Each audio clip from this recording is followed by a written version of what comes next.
Taiwan, चीन और America, ये नाम अक्सर ही सुर्खियों में रहते हैं ना। लेकिन इस पूरे तनाव के पीछे की असली कहानी क्या है?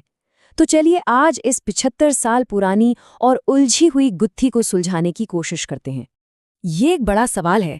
आखिर ऐसा क्या हुआ कि एक छोटा सा द्वीप दुनिया की दो सबसे बड़ी ताकतों के बीच टकराव का सेंटर पॉइंट बन गया? आइए इसी सवाल का जवाब ढूंढते हैं।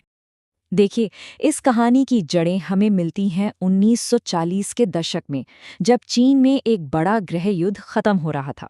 तो हुआ ये कि जो सरकार चीन पर राज कर रही थी, वो माओ की कम्युनिस्ट फौजों से हार गई और उसके 10 लाख से ज्यादा सैनिक और समर्थक भागकर पास के द्वीप ताइवान चले गए। वहीं मुख्य भूमि पर माओ ने एक नए देश, पीपल्स रिपब्लिक ऑफ चाइना यानी पीआरसी की स्थापना की। तो अब एक ही देश की दो सरकारें थीं, जिनके बीच सिर्फ समंदर था। और यहीं से असली टकराव शुरू हुआ। दोनों का दावा था कि असली चीन तो वही है।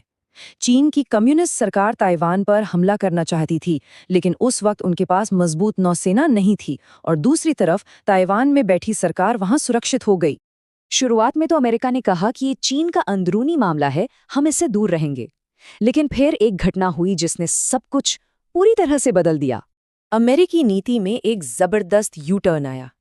जून 1950 से पहले अमेरिका इसे चीन का सिविल वॉर मान रहा था, लेकिन उसके ठीक बाद इसे एक ग्लोबल कम्युनिस्ट खतरा बताया जाने लगा। और इस बदलाव की वजह थी कोरियाई युद्ध की शुरुआत। उस वक्त के अमेरिकी राष्ट्रपति हैरी ट्रूमन के इन शब्दों ने इतिहास बदल दिया। उन्होंने ताइवान की रक्षा के लिए अपनी नौसेना का 7वां बेड़ा भेज दिया। कल तक जो चीन का गृह युद्ध था, वो अब अमेरिका के लिए एक बहुत बड़ा वैश्विक खतरा बन चुका था। अब अपने इस अचानक लिए गए फैसले को सही ठहराने के लिए अमेरिका ने एक नया कूटनीतिक दांव चला। उन्होंने कहा कि ताइवान की कानूनी स्थिति तो अभी तय ही नहीं है, मतलब अनिश्चित है।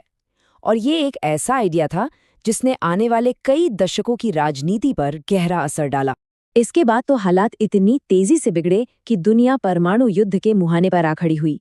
चीन ने ताइवान के कुछ द्वीपों पर हमला किया, तो जवाब में अमेरिका ने परमाणु हमले की तैयारी कर ली। और फिर सोवियत संघ ने कह दिया कि चीन पर हमला हम पर हमला माना जाएगा। इसी घटना ने ताइवान को शीत युद्ध का एक हॉटस्पॉट बना दिया।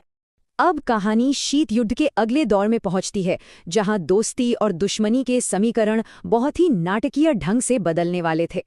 हुआ ये कि दुनिया के दो सबसे बड़े कम्युनिस्ट देश, चीन और सोवियत संघ, जो कभी दोस्त हुआ करते थे, अब एक दूसरे के कट्टर दुश्मन बन गए थे।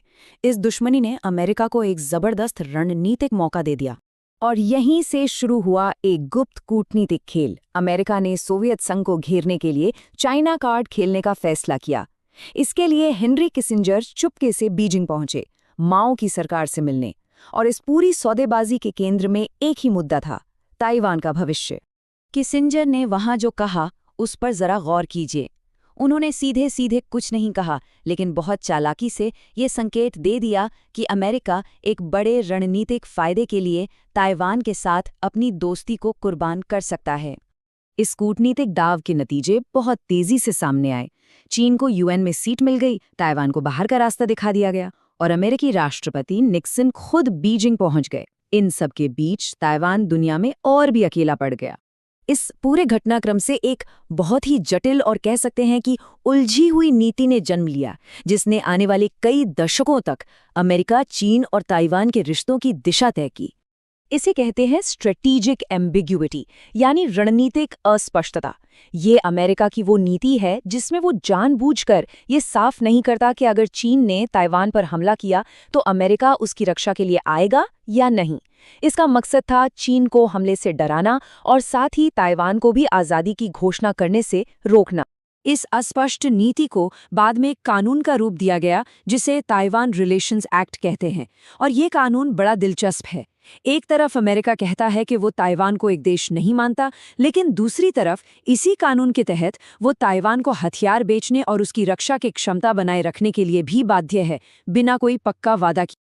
तो चलिए अब कहानी को सीधे आज के दौर में लाते हैं और ये समझने की कोशिश करते हैं कि आज ये तनाव अपने चरम पर क्यों पहुंच गया है। दरअसल इन दशकों में ताइवान भी बहुत बदल चुका था। वो एक मिलिट्री तानाशाही से एक वाइब्रेंट डेमोक्रेसी बन गया और साथ ही वो दुनिया में एडवांस्ड सेमीकंडक्टर बनाने का सबसे बड़ा सेंटर बन गया। इन बदलावों ने इस संघर्ष के मायने ही बदल दिए।